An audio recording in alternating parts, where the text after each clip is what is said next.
Hello বন্ধুরা, তো আজকে আবারও এসে উপস্থিত হয়েছি ক্লাস 11-এর নতুন একটি ভিডিও নিয়ে।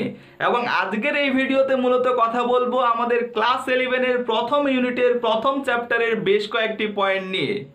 যারা তোমরা রেগুলার আমার ভিডিও দেখো তোমরা নিশ্চয়ই জানো যে এর আগে ক্লাস 11-এর প্রথম ইউনিট থেকে অলরেডি একটা ভিডিও আপলোড করা হয়েছে।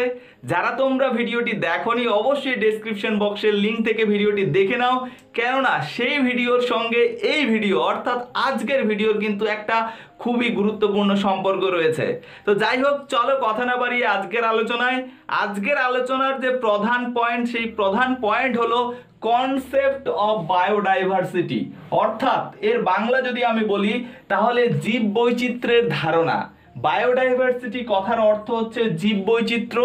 তো এর ধারণা নিয়ে আজকে আমরা কথা বলবো, কিন্তু তার পাশাপাশি এর যে সাব পয়েন্টগুলো রয়েছে সেই সাব পয়েন্টগুলো একটু দেখে নেওয়া যাক। প্রথম যে পয়েন্টটা রয়েছে, প্রথম পয়েন্টটা হচ্ছে ক্লাসিফিকেশন অফ বায়োডাইভার্সিটি, অর্থাৎ এই জীব বৈচিত্র্যের প্রকারভেদ আমরা আলোচনা করব এর সাব পয়েন্টে।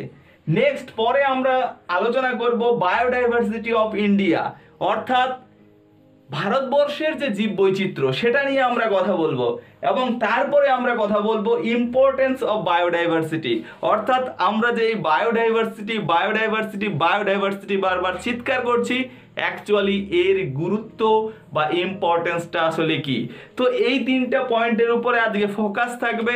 তো চলো কথা না বাড়িয়ে আজকের আলোচনা শুরু করা যাক। প্রথমে আমরা জেনে নিব যে বায়োডাইভার্সিটি বা জীব বৈচিত্র্য বলতে কি বোঝায়।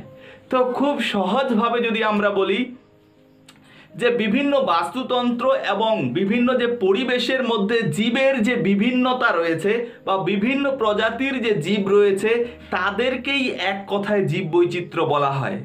বা অন্যভাবে যদি আমরা বলি যে আমাদের পরিবেশ বা বাস্তুতন্ত্রের মধ্যে যে বিভিন্ন ধরনের জীব, অর্থাৎ সেখানে এককোষী প্রাণী থেকে বহুকোষী প্রাণী, জীবাণু থেকে শুরু করে যে বহুকোষী প্রাণীগুলো রয়েছে তাদের যে বিভিন্নতা রয়েছে সেই বিভিন্নতাকেই বলা হয় জীব বৈচিত্র্য বা বায়োডাইভার্সিটি।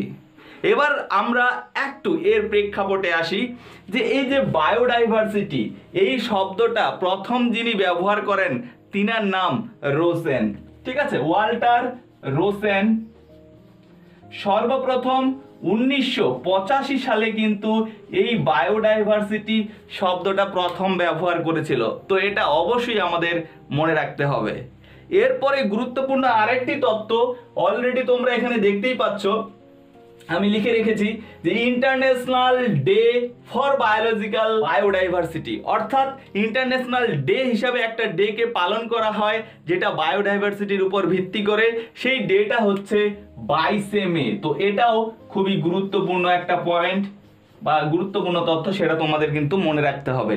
নেক্সট চলে আসো, পরের আরেকটা গুরুত্বপূর্ণ তথ্য তোমাদের মনে রাখতে হবে, ফাদার অফ বায়োডাইভার্সিটি। তো ফাদার অফ বায়োডাইভার্সিটি বলা হয় উইলসনকে। ওকে, উইলসনকে বলা হয় ফাদার অফ বায়োডাইভার্সিটি, এটাও কিন্তু তোমাদের মনে রাখতে হবে।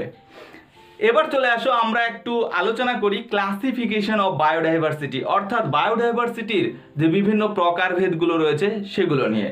তো এখানে আমরা একটু লিখে নিব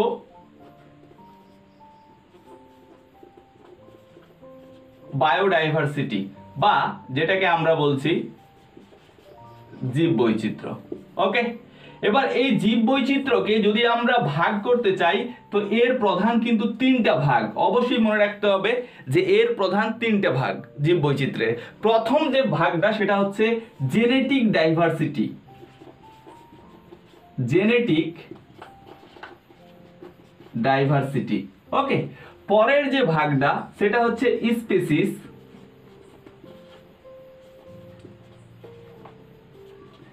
ডাইভার্সিটি, এবং তারপরের যে ভাগটা সেটা হচ্ছে ইকোলজিক্যাল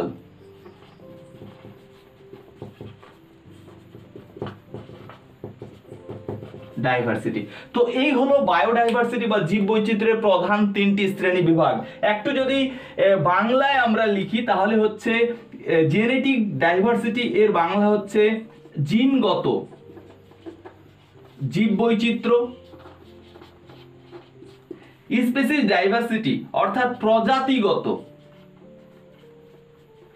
জীববৈচিত্র্য, ওকে, এবং ইকোলজিক্যাল অর্থাৎ হচ্ছে বাস্তুতান্ত্রিক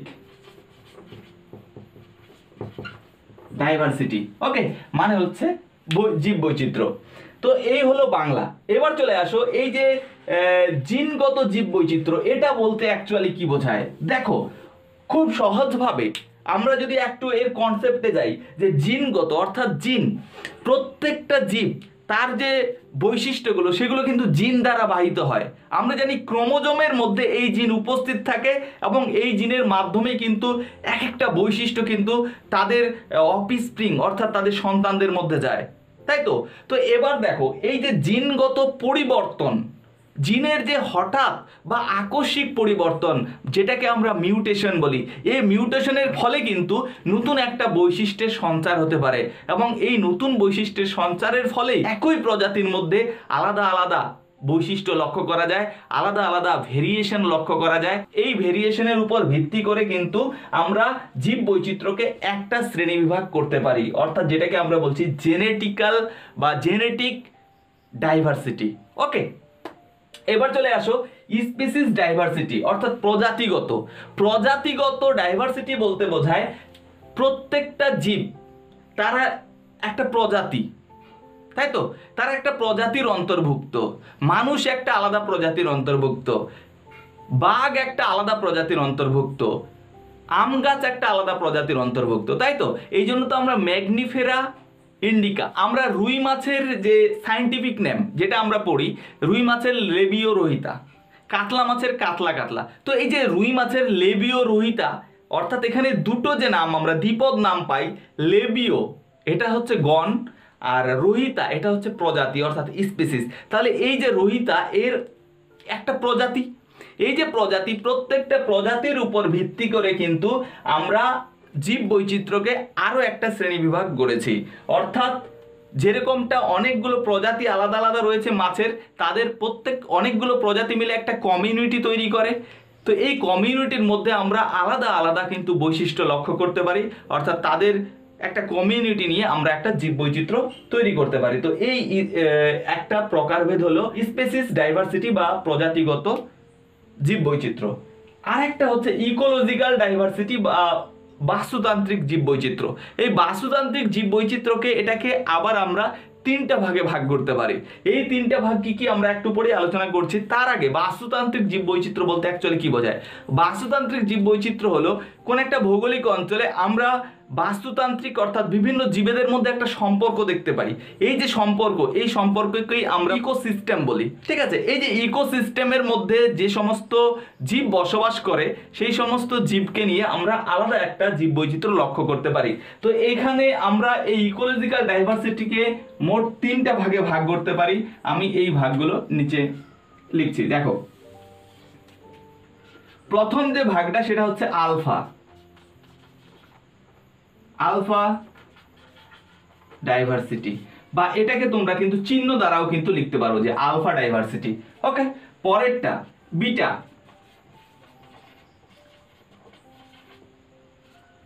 ডাইভার্সিটি, বা তোমরা এটাকে চিহ্ন দিয়েও লিখতে পারো। আর একটা কি গামা ডাইভার্সিটি, বা যেটাকে তোমরা কিন্তু চিহ্ন দ্বারাও লিখতে পারো।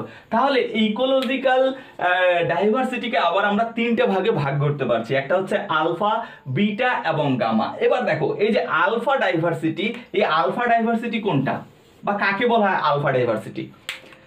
কোন একটা নির্দিষ্ট কোনো ভৌগোলিক অঞ্চলের জীবগোষ্ঠীর মধ্যে যে বিভিন্ন প্রকার জীবগোষ্ঠী রয়েছে তাদের মধ্যে যে জীব বৈচিত্র্য দেখতে পাওয়া যায় সেটাকে আলফা ডাইভার্সিটি বলা হয় বা আলফা জীব বৈচিত্র্য বলা হয়।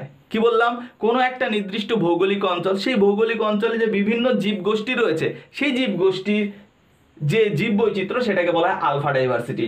ধরে নাও এই একটা ভৌগোলিক অঞ্চল, এই ভৌগোলিক অঞ্চলের মধ্যে আম গাছ আছে, জাম গাছ আছে, কাঁঠাল গাছ আছে। তো এই যে বিভিন্ন ধরনের জীবগোষ্ঠী, অনেকগুলো আম গাছ আছে, অনেকগুলো জাম গাছ আছে, অনেকগুলো কাঁঠাল গাছ আছে। তো এই যে আলাদা আলাদা জীবগোষ্ঠী, এই আলাদা আলাদা জীবগোষ্ঠীর মধ্যে যে জীব বৈচিত্র্য এই একটা ভৌগোলিক অঞ্চলে সেটাকে বলা হয় আলফা ডাইভার্সিটি।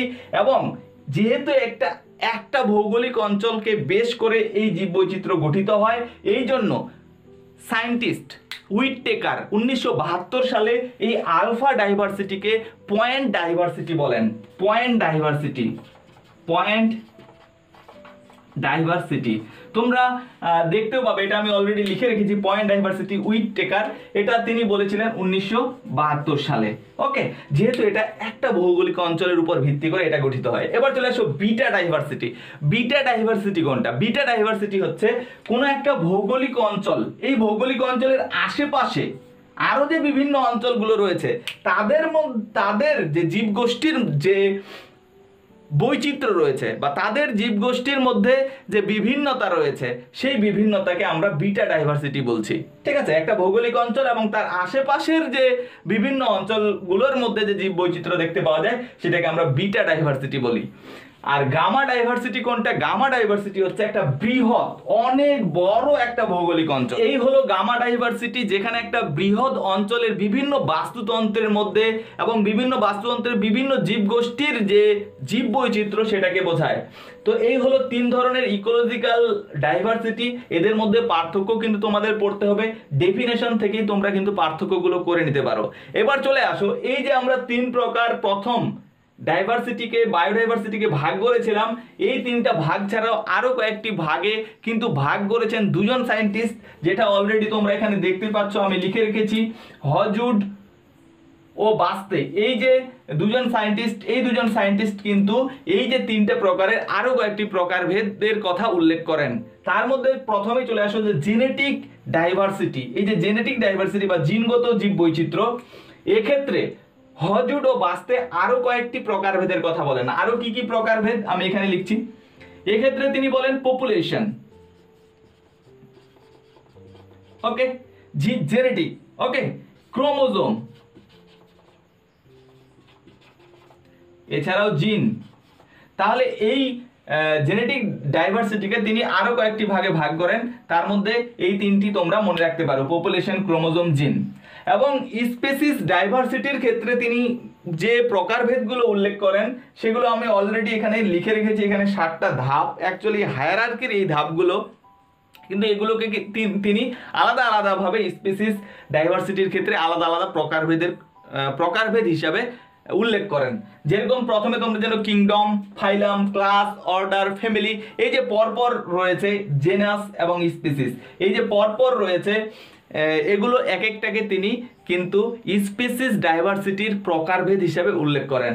এবং তারপরে ইকোলজিক্যাল ডাইভার্সিটি, এই ইকোলজিক্যাল ডাইভার্সিটির ক্ষেত্রে তিনি বেশ কয়েকটা প্রকারভেদ উল্লেখ করেন। তার মধ্যে যেরকম হচ্ছে হ্যাবিটাট,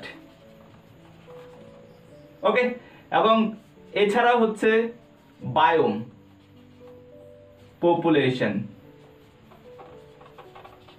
তো এইভাবে কিন্তু ইকোলজিক্যাল ডাইভার্সিটিকেও, যেরকম এখানেও পপুলেশন রয়েছে ওখানেও পপুলেশন রয়েছে, তো এইভাবে তিনি কিন্তু হজউড ও বাস্তে কিন্তু এই ডাইভার্সিটিকে আরো কয়েকটি ভাগে ভাগ করেন। তো আশা করছি তোমরা ডাইভার্সিটি যে 3টি প্রকার, এই 3টি প্রকার বুঝতে পেরেছো। এরপরে আমরা চলে যাচ্ছি বায়োডাইভার্সিটি অফ ইন্ডিয়া, অর্থাৎ ইন্ডিয়ার বায়োডাইভার্সিটি নিয়ে আমরা কথা বলবো। কিন্তু ইন্ডিয়ার বায়োডাইভার্সিটি নিয়ে কথা বলার আগে অবশ্যই একটা পয়েন্ট আমি উল্লেখ করিনি, কিন্তু সেই পয়েন্টটা নিয়েও কিন্তু আমাদের কথা বলতে হবে। কোন পয়েন্টটা? সেই পয়েন্টটা হচ্ছে পৃথিবীর জীব বৈচিত্র্য। ওকে, তো পৃথিবীর জীব বৈচিত্র্য নিয়ে আমরা প্রথমে কথা বলবো। পৃথিবীর জীব বৈচিত্র্য, দেখো পৃথিবীতে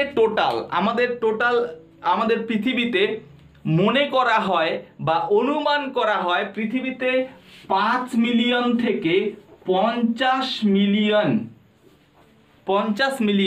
কি রয়েছে, জীবের প্রজাতি রয়েছে। কল্পনা করা যায় আমাদের পৃথিবীতে 5 মিলিয়ন থেকে 50 মিলিয়ন জীবের প্রজাতি রয়েছে, আলাদা আলাদা প্রজাতি রয়েছে। কিন্তু এতদিন অবধি আমরা যাদের পরিচয় পেয়েছি তাদের সংখ্যা মাত্র 1.7 মিলিয়ন থেকে 1.8 মিলিয়ন। তোমরা জানো মিলিয়নের হিসাবটা অলরেডি তোমরা জানো যে 1 মিলিয়ন সমান সমান 10 লাখ, তাই তো? 1 মিলিয়ন সমান সমান 10 লাখ, তাহলে 5 মিলিয়ন মানে 50 লাখ, 50 লাখ থেকে 500 লাখ জীবের প্রজাতি রয়েছে আমাদের এই পৃথিবীতে। তার মধ্যে কতটুকু আমরা জানতে পেরেছি? মাত্র 1.7 থেকে 1.8 মিলিয়ন, অর্থাৎ 17 লাখ থেকে 18 লাখ অবধি আমরা কিন্তু জীব বৈচিত্র্য বা জীবের যে আলাদা আলাদা প্রজাতি রয়েছে সেগুলো সম্পর্কে জানতে পেরেছি। এবং যেগুলো জানতে পেরেছি আমাদের পৃথিবীতে, এই যে যতগুলো জানতে পেরেছি, এর মধ্যে অবশ্যই তোমরা মনে রাখবে 3 লক্ষ হচ্ছে উদ্ভিদ ও ছত্রাক। 3 লক্ষ মানে 3 লক্ষটা নয়, 3 লক্ষ প্রজাতির, অবশ্যই মনে রাখতে হবে, যেরকম আম গাছ একটা আলাদা প্রজাতি, তো এরকম 3 লক্ষ প্রজাতির উদ্ভিদ এবং ছত্রাক রয়েছে। এবং 3,60,000 প্রজাতির কি রয়েছে? জীবাণু রয়েছে, অবশ্যই মনে রাখতে হবে। এবং 8 লক্ষ, অবশ্যই মনে রাখতে হবে, 8 লক্ষ প্রজাতির কি রয়েছে? পতঙ্গ রয়েছে। বোঝা যাচ্ছে? পতঙ্গ অর্থাৎ মশা, মাছি, এই যে ফড়িং, এগুলো হচ্ছে আরশোলা, এগুলো সবই পতঙ্গ। তো এর যে বিভিন্ন প্রজাতিগুলো রয়েছে 8 লক্ষ। ওকে, এবং মাত্র 40,000 কি রয়েছে? মেরুদণ্ডী প্রাণী। ওকে, তোমরা দেখতেই পাচ্ছ এখানে 3, 3, 6 আর 8, 14, এবং এখানে হচ্ছে 1, 60 আর 40, 1 লাখ, তাহলে হচ্ছে 15 লাখের মতো এখানে আমরা হিসাব দিয়েছি। তো এই হলো মোটামুটি আমাদের পৃথিবীর বিভিন্ন যে জীবগুলোর প্রজাতি রয়েছে সেগুলো হচ্ছে এরকমটা। এবার চলে আসো, আমাদের পৃথিবীতে যে জীব বৈচিত্র্য রয়েছে তার মধ্যে বেশিরভাগটা কিন্তু আমাদের 17টা দেশে রয়েছে। 17টা দেশে, এই 17টা দেশকে আমরা বলি মেগা ডাইভার্সিটি। অবশ্যই মনে রাখতে হবে, মেগা ডাইভার্সিটি। কেন বলা হয় মেগা ডাইভার্সিটি? কারণ বেশি পরিমাণে জীব কিন্তু এই কয়েকটা, মানে এই 17টা দেশে কিন্তু বেশি পরিমাণে পাওয়া যায়, তাই এই দেশগুলোকে আমরা মেগা ডাইভার্সিটি বলি। অন্যান্য দেশের জীব বৈচিত্র্য অবশ্যই আছে, কিন্তু সেগুলো মেগা ডাইভার্সিটি নয়। যেরকম বাংলাদেশেও জীব বৈচিত্র্য রয়েছে, বা জীব আছে মানে জীব বৈচিত্র্য আছে, তো সেটাকে আমরা মেগা ডাইভার্সিটির আয়ত্তায় ফেলি না। কেননা সেখানে কিন্তু এত জীব বৈচিত্র্য নেই যত এই 17টা দেশে রয়েছে। এই 17টা দেশ কোনগুলো? এই 17টা দেশের মধ্যে কি আমাদের ভারতবর্ষ আছে? অবশ্যই আছে। এই 17টা দেশের মধ্যে আমাদের ভারতবর্ষ আছে। ভারতবর্ষ প্রথমে লিখবো। নেক্সট ব্রাজিল, যেই দেশটাতে সবচেয়ে বেশি জীব বৈচিত্র্য পাওয়া যায়। ব্রাজিল সম্পর্কে তোমরা জানো, এখানে আমাজন রেইন ফরেস্ট রয়েছে।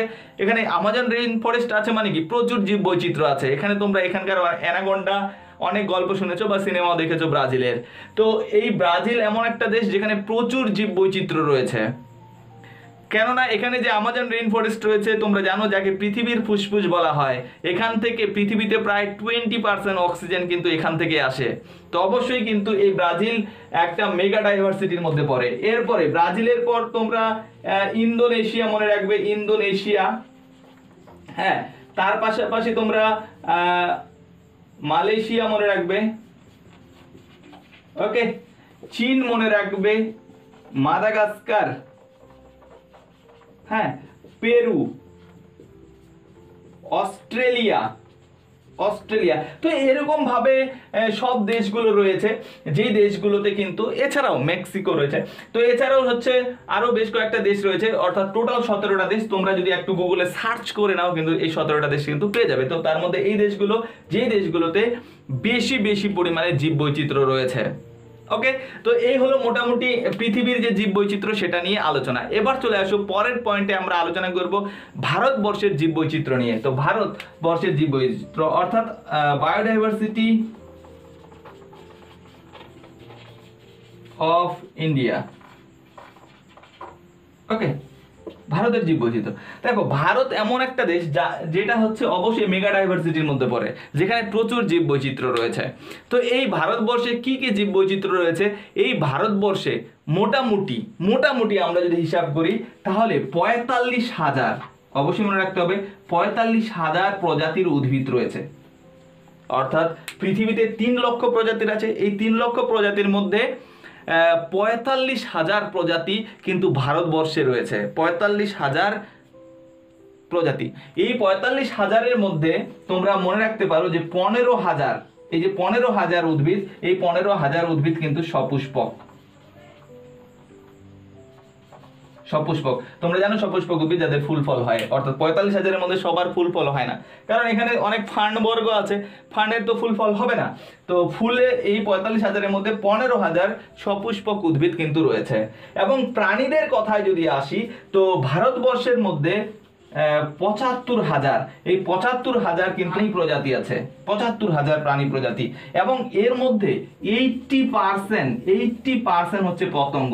অবশ্যই মনে রাখতে হবে, কেননা তোমরা এখানে একটু আগে দেখতেই পাচ্ছিলে যে পৃথিবীর যে 8 লক্ষ প্রজাতি যতগুলো আবিষ্কার হয়েছে, তার 8 লক্ষ প্রজাতি হচ্ছে পতঙ্গ শ্রেণীর। তো এই পতঙ্গ শ্রেণী অনেক বড় একটা এরিয়া দখল করে রয়েছে। কেননা তোমরা এখানেও পড়েছিলে ক্লাস 9-এ যে আমাদের যে পরপর পরিফেরা, নিডারিয়া, প্লাটিহেলমিনথেস, নিমাটোহেলমিনথেস যে পরপর ছিল আমাদের ফাইলামগুলো বা পর্বগুলো, এর মধ্যে আর্থ্রোপোডা বা পতঙ্গ শ্রেণী যে ছিল, এই পতঙ্গ শ্রেণী হচ্ছে যতগুলো পর্ব রয়েছে তার মধ্যে সবচেয়ে বড় পর্বটার নামই ছিল পতঙ্গ শ্রেণী বা আর্থ্রোপোডা। ওকে, তো এই আর্থ্রোপোডা প্রতিটা দেশেই বা বেশিরভাগ দেশেই কি বেশি পরিমাণে রয়েছে। তো ভারতবর্ষে যে 75,000 প্রজাতির প্রাণী রয়েছে, তার 80% প্রজাতি হচ্ছে পতঙ্গ শ্রেণীর অন্তর্ভুক্ত। তো এইটুকু তোমাদের একটু মনে রাখতে হবে। তো আশা করছি এই ভিডিওতে তোমরা পৃথিবীর জীববৈচিত্র্য এবং ইন্ডিয়া অর্থাৎ ভারতবর্ষের জীববৈচিত্র্য নিয়ে কিছুটা হলেও জানতে পেরেছো। ভিডিওটি অনেক বড় হচ্ছে, এই জন্য পরের যে শেষ পয়েন্টটা অর্থাৎ ইম্পর্টেন্স অফ বায়োডাইভার্সিটি, সেটা নিয়ে এই ভিডিওতে কথা বললাম না। পরের ভিডিওতে অবশ্যই ইম্পর্টেন্স অফ বায়োডাইভার্সিটি নিয়ে কথা বলবো। তো সবাই ভালো থেকো, সুস্থ থেকো, দেখা হচ্ছে পরের ভিডিওতে।